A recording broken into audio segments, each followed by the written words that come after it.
Yeah, we're all disappointed that this winning streak has come to an end. It was fun while it lasted, but I think this streak showed us that, hey, the Brewers are capable of putting some things together. They were on the nightly dance to nowhere. They were win here, lose here.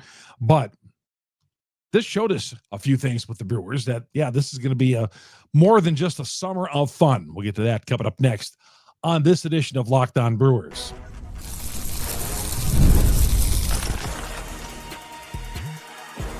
You are Locked On Brewers, your daily Milwaukee Brewers podcast, part of the Locked On Podcast Network, your team every day.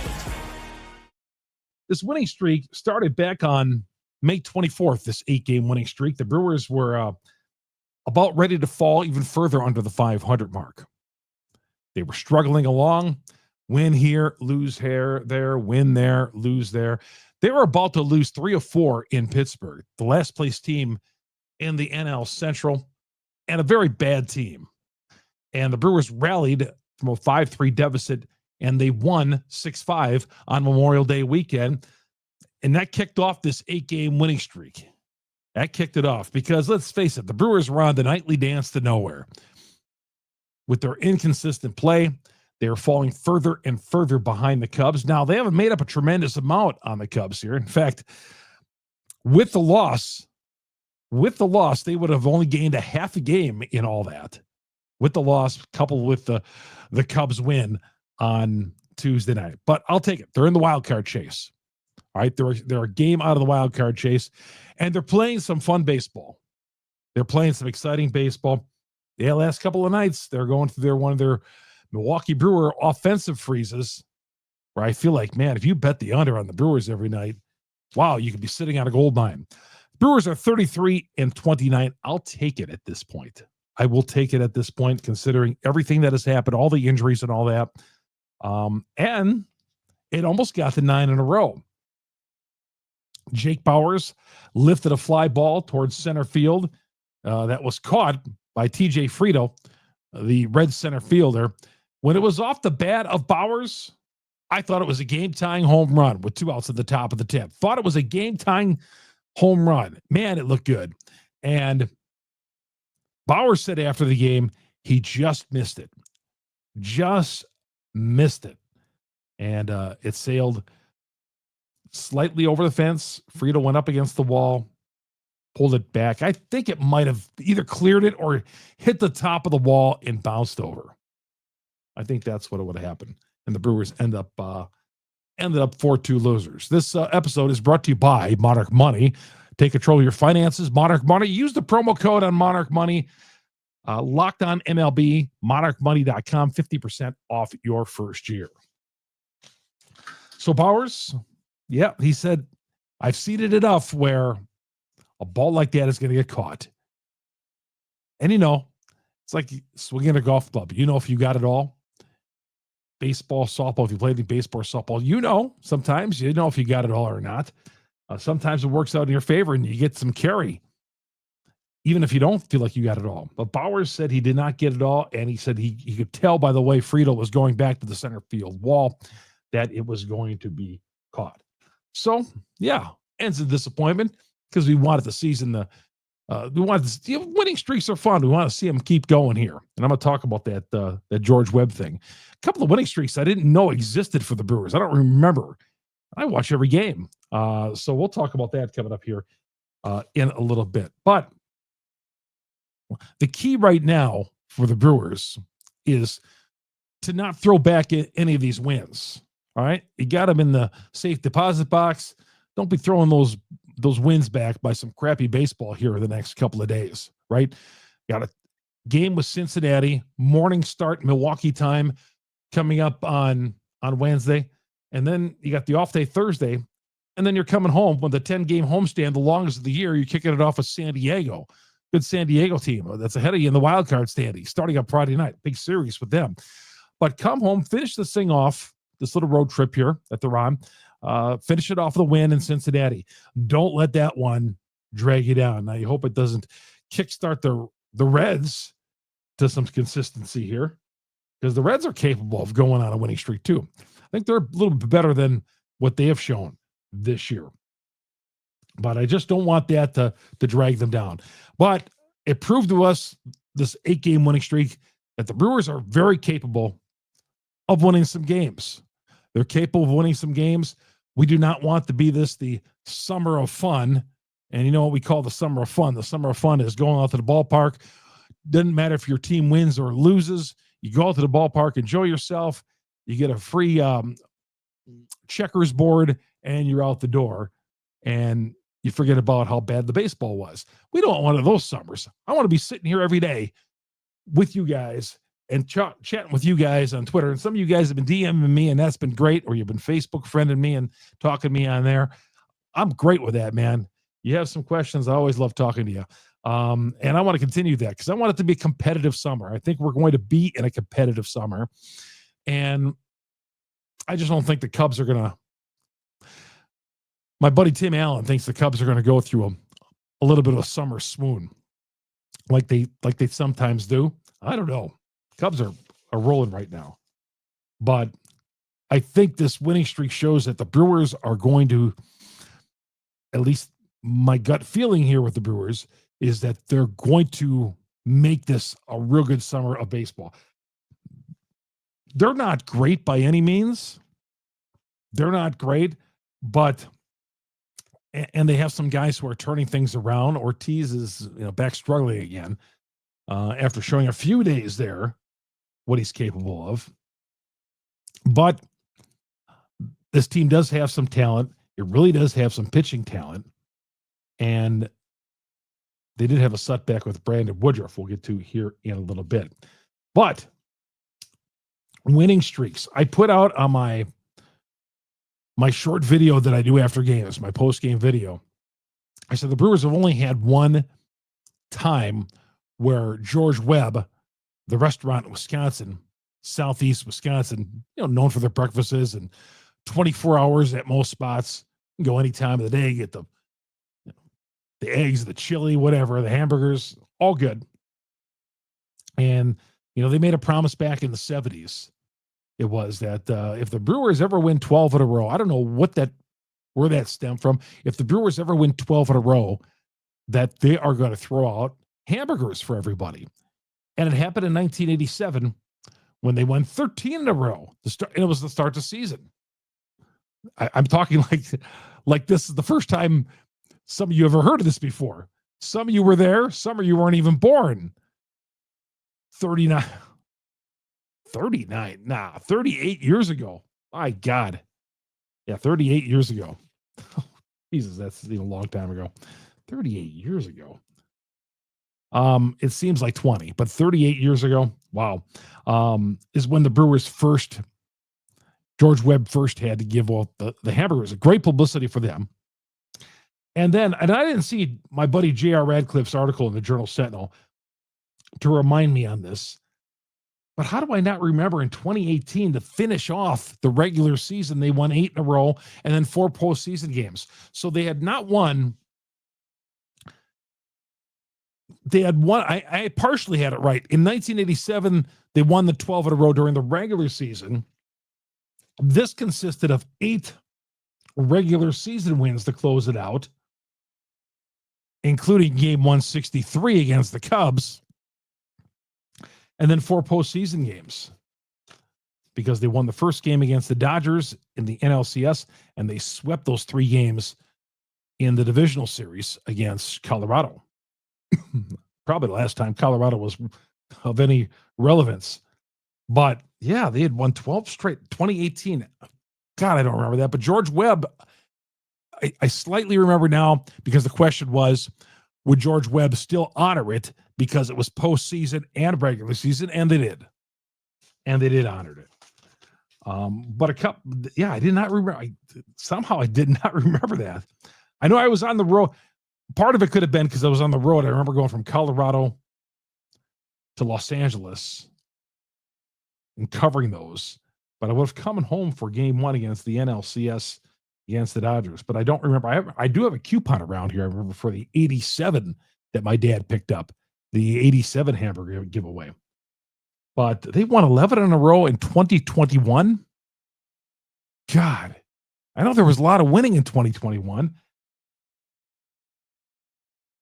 I see that in Radcliffe's column, they won 11 in a row in 2021. Usually these things I remember, but man, the 2018 thing took me back a little bit. Chuck, they won 12 in a row in 2018. Okay, 8 to finish off the regular season, the 4 of the postseason. But yeah, in any case, the 8-game winning streak. My daughter was born when the Brewers' 10-game winning streak was ended in 2003. It was a Friday against Sammy Sosa. Sammy Sosa and the Cubs. And my daughter was born that day, and her name, not because of Sammy Sosa, her name was Samantha, but 2003. 2003, yeah. I remember when they won 10 in a row that season. That was a season in August, it was 2003, and that was a season that was they were going nowhere, in fact. But yeah, Brewers back on the winning track, hopefully with a win on Tuesday. They're going to start off with an opener in that game. We'll talk about all that coming up next here on this edition of Locked on Brewers. Monarch Money. Man, you ever wondered where your money's being spent? Where's it going? Are you spending your money going out to dinner like we did? We did it on Tuesday night. Shouldn't have done it, but we did it. Monarch Money tells us, no, this is where your money is being spent, Chuck. Don't be doing that. It'll tell you if you're spending too much money online. It'll be telling you if you're going out and spending too much money on entertainment, like movies or whatever it is. It's your personal CFO. Monarch Money gives you full visibility and control over your finances, not just a budgeting app, a complete financial command center. You could track all your accounts, investments, all your spending in one place to stop managing your money and build wealth like we all want to do. We want to start building our wealth. So here's what you could do. Instead of juggling all these multiple apps, get it all on Monarch Money. Use the promo code LOCKEDONMLB at monarchmoney.com to get started. You're going to get 50% off your first year when you use Locked On MLB. Monarchmoney.com. Give it a try. Use the promo code Locked On MLB. You'll get half off your first year with Monarch Money. Chuck Freeman, Locked On Brewers, part of Locked On Podcast Network. We are your team every day. Quick turnaround. Brewers, 11 a.m. start. Coming up Wednesday. Of course, East Coast, Cincinnati. Yeah, I never look at Cincinnati as really being East Coast. 11:40 Central Time. And I see the Reds are a minus 115 favorite. The odds, which I follow those because, and one of the things I do, I see where the smart money is going and seeing where, who our people are betting on. Some of the smart money. The line on the Brewers game tonight on Tuesday night shot up from 115 all the way up to minus 140. Means a lot of people liked the Cincinnati Reds to win that game. A lot of people. And a lot of times when something shoots up like baseball, like 20, 25 cents like that, it's a good chance that, the smart money people are right. And that certainly was the case on Tuesday night. But our podcast, you get it on Google, Spotify, Apple, wherever you download your audio podcast. We're the #1 Brewers podcast on the internet because of you great Brewers fans out there. We're on all those audio downloads. Please hit the subscribe button on those alert buttons. All the content is free. And if you're on the audio platforms, go to YouTube. Go to our growing YouTube page. Search Locked On Brewers on YouTube. Hit the subscribe button. Hit the bell that alerts you every time we drop an episode here on Locked On Brewers. All the content, like I said, is all free. And we're trying to get to 5,000 subscribers. Very, very proud of that and continue to grow right here on Locked On Brewers. Freddy Peralta. The good thing about Freddy, he pitched into the 7th inning. The bad thing, he pitched into the 7th inning and he ran into trouble. Freddy had given the Brewers several good starts, but he can't pitch past the 5th inning. And he worked into the 7th inning. And the plan was to have Freddy get the first 2 outs and give way to Robbie Z. Well, first 2 batters reached. Then Robbie Z came on, got a ground out to keep that runner at 3rd, and then a fly ball, sacrifice fly, made it 3-2. Robbie Z just, he tried doing his job. I don't expect him. I I would love for him to get out of that jam, though.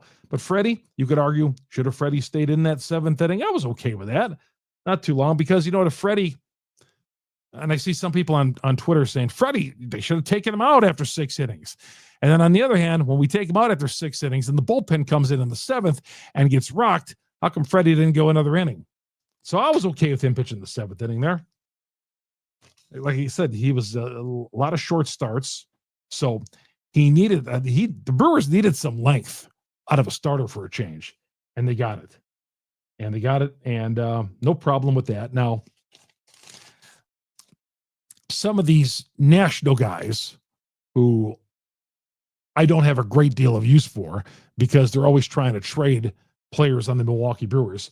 Some of these national guys are talking about Freddy Peralta being a terrific asset out there. Should the Brewers want to trade him? And I'm of the feeling, why would the Brewers want to trade their number one starter? They're in the wild card chase. Why would they want to do that? They have an abundance of pitching. Okay. It would be enticing, to say the least. I wouldn't want to do it. Now, I wouldn't want to do it because it would send a bad message. It would send a bad message that, hey, we're trading our number one guy. We might be a distance out of the NL Central, but even though we're in the wild card, we're trading our guy. We did this with Josh Hader. You remember how that season fell apart in 2022? Sure, it'd be enticing because he's got the $8 million that the Brewers or whoever had him next season are on the hook for, and that's fairly cheap for a guy who's an ace like this or pitching like an ace. So the Brewers probably could get a haul back. You'd have to weigh this out here, because I wouldn't trade him. I don't want to think about trading him because, in a sense that, well, the Brewers are out of this thing and they're going to be sellers. Now, the Brewers aren't sellers at this point. They're over the 500 mark and they're in the wild card chase. But on the other hand, the trading thing where it would be enticing is, well, you have a lot of starting pitching. Could you bring back some quality players in return to fortify this team? Right? Could you, I'm not just giving away Freddie and getting some prospects for him. Yeah, you're going to get a prospect in a deal, but I'd like a veteran in return. Right? Would you trade Freddie if you could do something to help this current team? Because usually when you're making trades, and especially if you're trading pitchers, you're making trades, that means you're a seller and you're looking to sell off some of your assets because you've bagged your rest of your season. We're not bagging this season. If anything, if the Brewers, I think if they're trading Freddie, they're doing something to help this current team. Right? They would see a lot of value there. They'd see the $8 million they're on the hook for next year, relatively cheap. Man, that's going to be enticing for some teams to give us something. Otherwise, I don't want to trade Freddie. But in that sense, you might have to think about it. But every time I read something about the Brewers trading Freddy Peralta, it's because, they look at us, the national guys, they look at us as just dirt. They're like, we're nothing. That we're here as a farm team for the big markets, and I don't want to feel that way. If we're going to do and if that's the way it's going to be, I don't even want to be I don't want to even have a franchise. I'm not into the summer of fun thing. I'm not into being a farm system so other big markets can grow. I'm trying to get this team to the postseason. I don't do this lockdown Brewers every night thinking we're going to just have some fun and get a checkers board at a Saturday night game and talk about a team that's 78 and 84. I don't want to go. I had enough of that with Brewers baseball in my life, and I'm not looking forward to. I don't want to go down that road. None whatsoever. A couple of one other bright spot. I thought Peralta giving him some length going into the 7th inning, even though it didn't work out. I was fine with that. Christian Yelich, two more hits, and lined out sharply in his final at bat. His at bats look much better. He looks so much more comfortable up there. He does, than where he was a week ago. Although it was a week ago that he started his turnaround. That double against Aroldis Chapman with when they're playing Boston, that grand slam later on against Hendricks, right? I turned it around a week ago. But he's still having good at bats. I love his at bats. 2 hits, sharp, hitting the ball hard, not these weak little tappers that we all get frustrated at. All right, we come back. We'll tell you what's the latest on Brandon Woodruff and look ahead to the finale in Cincinnati. That's coming up next. Chuck Freeman here on Locked On Brewers. Supply House. All you guys out there, you hardworking guy. Well, we're all hardworking. Some more than others. But Supply House, you guys that make the country run, the plumbers out there, the guys, the HVAC, the electrical work, you guys leaving in the early mornings in my neighborhood, going out and making things happen. Supply House is the reliable way to order products online for you independent guys out there. For you small business guys, 200,000 parts from over 400 of the top brands. With Supply House, you're going to find exactly what you need delivered fast from coast to coast fast. Anywhere in the country. Their Trade Master program, it's free, offering exclusive perks, dedicated phone line. You have a live person to talk to all the time, free shipping, discounts on every order. Thousands of skilled professionals already taking advantage, like some of the guys in my neighborhood. Take advantage, and now it's your turn to take advantage of Supply House. SupplyHouse.com, SupplyHouse.com/TM. Join their Trade Master program. Start ordering plumbing, HVAC, electrical supplies with just a few clicks.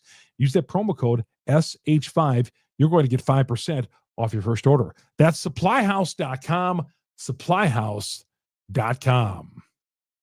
As we head down the stretch here on Locked On Brewers on a rainy night. Yeah, dreary night in Wisconsin with the rain and all that. And when you lose a ball game like the Brewers did and have a winning streak coming to an end, yeah, the weather is kind of fitting for what the night went watching the Brewers on TV. I tell you what, I like the early starts. 5:40 with the pregame and 6:10 with the first pitch. I love 6 o'clock or earlier starts. When they start on the East Coast, we get them here earlier in the Midwest and Wisconsin. I am all good with that. I am not good with the news that I heard on Brandon Woodruff. Now, here's what happened, in case you don't know.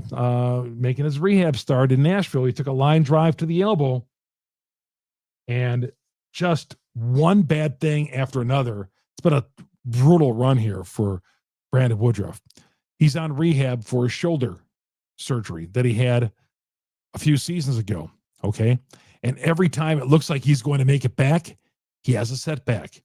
So he's rehabbing the shoulder. He has the ankle tendonitis a couple of weeks ago.